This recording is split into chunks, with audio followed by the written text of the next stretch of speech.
이렇게만 해도 굉장히 서로 불안하죠. 네, 제가 지금 굉장히 건조해서 목이 조금 좋지가 않습니다. 중간에 기침이 조금 나오거나 또 건조해서 물이 좀 필요하거나 그래도 양해해 주시면 감사하겠습니다.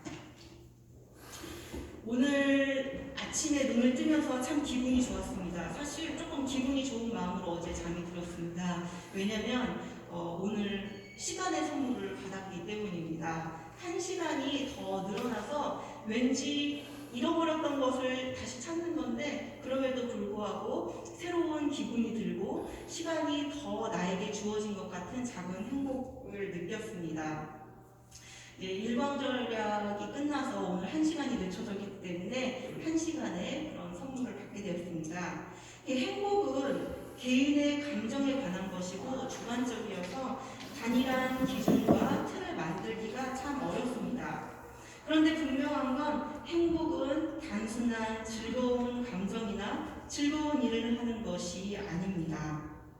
행복은 몰입하거나 보람된 일을 하거나 어떤 목표를 이루어내고자 하는 의욕으로 경험되어집니다. 그래서 어떤 사람이 TV 보는 것을 좋아한다고 하더라도 하루 종일 TV만 보고 있다고 해서 결코 행복하지는 않다는 것입니다. 단순히 내가 좋아하는 일을 하는 것, 즐거운 일, 그리고 하고 싶은 일을 하는 것이 아니라 보다 더 높은 차원의 것을 이루어가는 상태가 행복의 과정이라 할 수 있습니다. 혹시 YOLO라는 말을 들어보셨나요? You only live once 라는 말의 앞에 워드를 딴 말입니다. 레터를 YOLO라고 해서 신세대들에게 선풍적인 인기입니다. BTS 잘 아시죠? BTS의 노래에서도 YOLO라는 가사도 나오고 YOLO 댄스도 있고 YOLO 족도 있고 YOLO라는 것이 굉장히 신세대들에게 선풍적인 인기였습니다. 네, 불과 몇 년 전까지만 해도 굉장히 세계를 강타를 했는데요. 그 YOLO의 뜻이 말 그대로 한 번 사는 인생, 단 한 번 사는 인생 나를 위해 살자라는 것이 모토가 되어진 것입니다. 그렇기 때문에 먹고 싶은 거 있으면 바로바로 먹어야 되고 하고 싶은 거 있으면 바로바로 해야 되고 즐길 거 있으면 고민할 거 없이 바로 즐깁니다. 미래에 대한 준비와 미래에 대한 대비보다는 노력보다는 지금을 당장 즐길 수 있는 그런 삶 때문에 소비 욕구도 굉장히 많이 올라가고 또 SNS를 통해서 많은 사람들에게 선풍적인 인기였는데 이제는 그것이 차츰 사그러들고 욜로라는 말을 이제는 어디에서도 많이 쓰지를 않습니다. 잠깐 왔다가 잠깐 간 것 같습니다. 욜로적으로 살아봤더니 오늘은 바로 내일과 연결된다라는 것을 알았기 때문일 것입니다.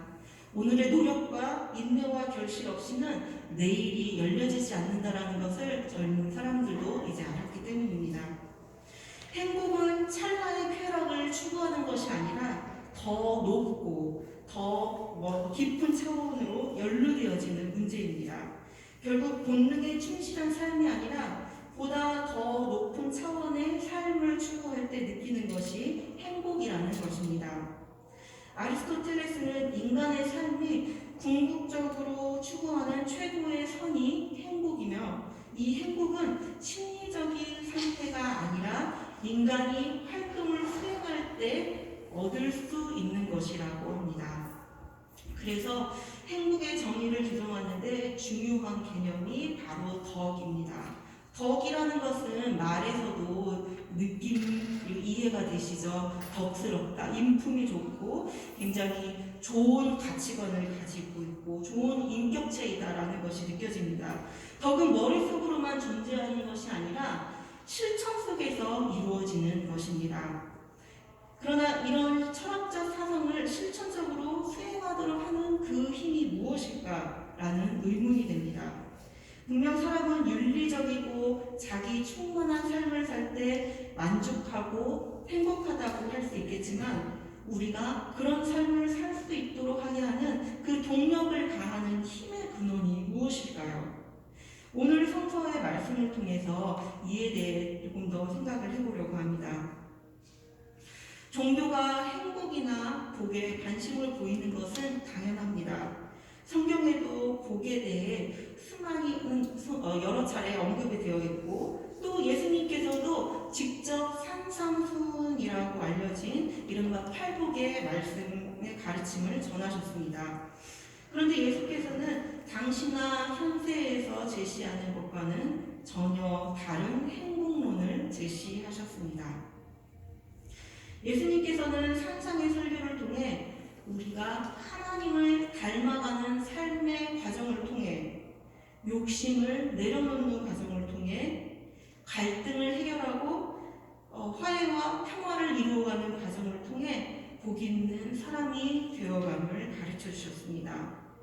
사랑과 겸손을 실천하고 이 땅 위에 정의와 평화를 이루어가는 이런 실천적인 모습이야말로 참된 그리스도인의 삶이기 때문입니다. 예수님께서는 제일 먼저 마음이 가난한 자는 복이 있다고 말씀하셨습니다. 피조물인 인간은 흙에서 나와 흙으로 돌아가는 죽음 앞에 서 있는 존재입니다. 세상 부귀 영화를 누리더라도 언젠가는 흙으로 돌아가야 하는 연약한 존재입니다. 그렇기 때문에 인간의 가난한 실존적 존재를 인정하며 삶의 진정한 가치를 깨우치는 사람이 천국을 소유하는 사람이라는 그리스도의 가르침입니다. 또한 인간이라는 존재의 약함과 자기 한계를 깨달은 사람은 겸손하게 삶을 받아들일 수 있습니다. 그래서 슬퍼하고 고통받는 이들을 보며 함께 뜨거운 눈물을 흘릴 줄 압니다.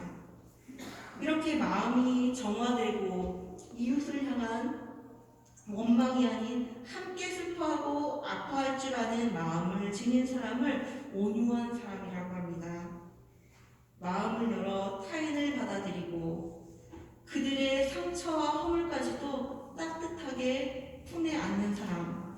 예수님은 이런 온유한 사람이 땅을 기업으로 받는다는 구약의 약속을 새겨주셨습니다. 예수님은 계속해서 의에 줄이고 목마른 자는 복이 있다. 그들이 배부를 것이다.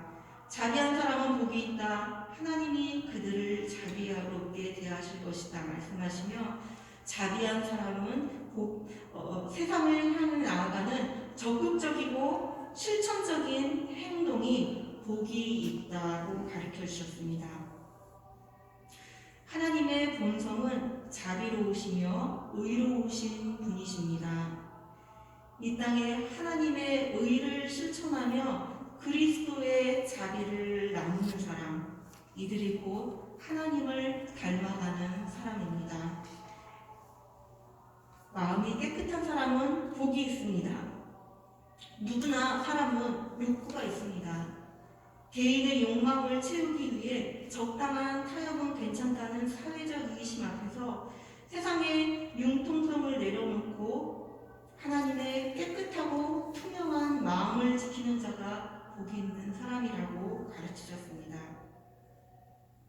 자기의 의에 사로잡히지 않고 청명하게 성찰하고 마음을 다스리는 훈련이 중요하다는 것입니다. 평화를 이루는 사람은 복이 있습니다. 이 세상은 경쟁과 효율성이 중심이 되고 있습니다. 갈등과 분열과 폭력이 일상이 된 이 현실 세계에 살아남기 위해서는 절대로 만만해 보여서는 안 된다는 세상은 그렇게 가르치지만 예수님은 평화를 이루는 사람이 복이 있다 하십니다. 자비와 의의 실천이 개별적 선행에 머무르지 않고 창조주 하나님의 주권 관계 속에서 평화를 지키는 것이 목표가 되어야 합니다. 즉 나눔과 돌봄과 존중과 섬김의 삶을 실천하는 사람이 평화를 이루는 사람입니다. 예수님이 산에서 가르치신 이 말씀들은 제자들과 예수님을 따르는 수많은 무리들뿐 아니라 오늘 우리에게 함께 선포해 주시는 말씀입니다. 또한 이 말씀은 주님의 가르침에 동참하는 이들이 누릴 축복의 선물입니다. 그러나 이러한 복의 목표는 저절로 쉽게 쉽게 이루어지진 않습니다. 거기는 치러야 할 수고의 비용이 있고 마땅히 감내해야 할 장애가 적지 않습니다. 세상은 거친 현실을 안전하게 살아가려면 눈을 딱 감고 살아야 한다고 가르치지만 예수님은 의를 이루기 위해 포기하지 않고 전진해 나가는 사람이 복이 있다고 말씀하십니다. 예수님은 오늘의 말씀을 통해 행복은 단지 우리의 현 상태에 대한 만족이나 상대적으로 느껴지는 만족감이 아니라 어떤 사람이 되기 위해 적극적인 행동을 통해 소유할 수 있는 것이라고 가르쳐 주셨습니다. 행복한 사람이 되기 위해서는 마음이 가난한 자가 되어야 하고 온유한 자가 되어야 하며 의에 줄이고 목마른 자가 되어야 합니다. 더 나아가 예수님은 우리가 일반적으로 복받을 만한 사람이라고 생각하기 어려운 사람들이 오히려 복이 있다고 하십니다. 어떻게 가난한 사람이, 슬퍼하는 사람이, 고통받은 사람이 복 있는 사람, 행복한 사람이라고 상식적으로 받아들일 수 있을까요? 성서 일과를 통해 얼마 전까지 묵상한 모세의 인생을 다시 한번 떠올려 보시기 바랍니다. 모세는 오늘 함께 나눈 신명기 말씀을 통해 40년간의 광야 생활을 마치며 약속의 땅을 건너다 보며 정착 생활의 경험이 없이 광야에서 자란 후세들에게 복을 빌며 마지막에 말을 남깁니다. 이스라엘아, 너희는 복을 받았다.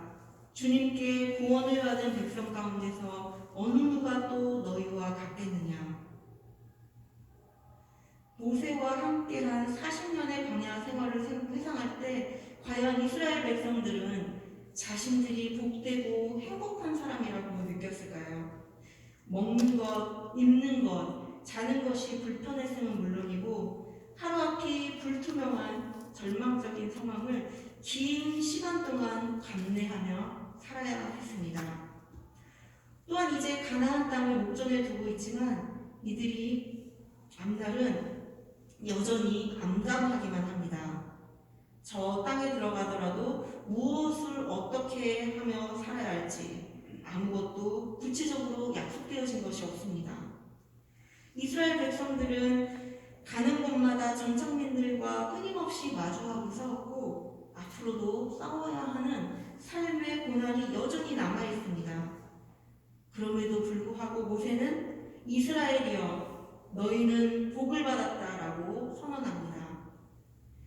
이스라엘 백성들이 이집트를 떠나 약속의 땅에 도달하는 광야의 여정 가운데에서 모세는 참으로 파란만장한 삶을 살았습니다. 그러나 구비구비마다 삶이 곤두박질 치는 삶의 힘든 여정 가운데서도 그는 하나님과 동행하는 삶을 선택하였습니다. 그리고 고통스러운 광야의 인생길에서 하나님과 할 수 있었기에 하나님만을 의지하며 사는 삶을 선택하였기에 복이 있다 말할 수 있었습니다. 나그네 인생길에서 때로는 쓰러지고 하나님을 원망하고 떠날 수도 있었겠지만 그럼에도 불구하고 지금까지 하나님과 동행하는 삶을 선택하였기에 여호와를 자기 하나님으로 삼은 백성은 복이 있다 말할 수 있었습니다. 자기가 좋아하는 일, 재미있는 일만 하며 사는 것이 결코 행복이라 말할 수 없습니다. 인생의 목표를 달성한 사람만이 행복을 느끼는 것도 아닙니다. 목표에 미달한 사람도 실패한 사람도 우리 모두 행복할 수 있습니다. 부와 명예를 얻은 삶이 고난 없이 순탄한 삶이 행복한 삶이 아닙니다. 십자가에 달리기까지 하나님과 함께했던 예수님의 고난의 삶이 우리에게 참으로 행복한 사람이 누구인지를 보여주십니다. 우리 모두의 인생에는 절망의 때가 있고 고난의 시간이 지날 때가 있습니다. 그러나 우리가 경험하는 절망과 고난의 인생의 길에서 오늘도 하나님과 함께함으로 죽음의 어두움을 부활의 영광으로 이겨내신 예수 그리스도의 가르침을 지켜 행함으로 나는 행복한 사람이라고 고백할 수 있는 저와 여러분이 되시기를 간절히 축원합니다. 이렇게 기도하시겠습니다. 거룩하신 하나님, 불완전하고 부족한 저희에게 주님의 복된 가르침을 허락하시고 주님 걸어가신 길을 동행하게 하시니 감사드립니다. 참된 그리스도인의 삶을 가르쳐주신 주님의 말씀을 기억하며 간구하오니 주님께 예배하는 저희 모두가 마음이 가난하고 온유하며 의에 줄이고 목마른 자가 되어 이웃을 보듬어 살아가는 저희 되게 하옵소서. 갈등과 분쟁을 해소하며 주의 평화를 이루어가는 참된 그리스도인의 삶을 살아가게 하옵소서. 예수 그리스도의 이름으로 기도드립니다. 아멘.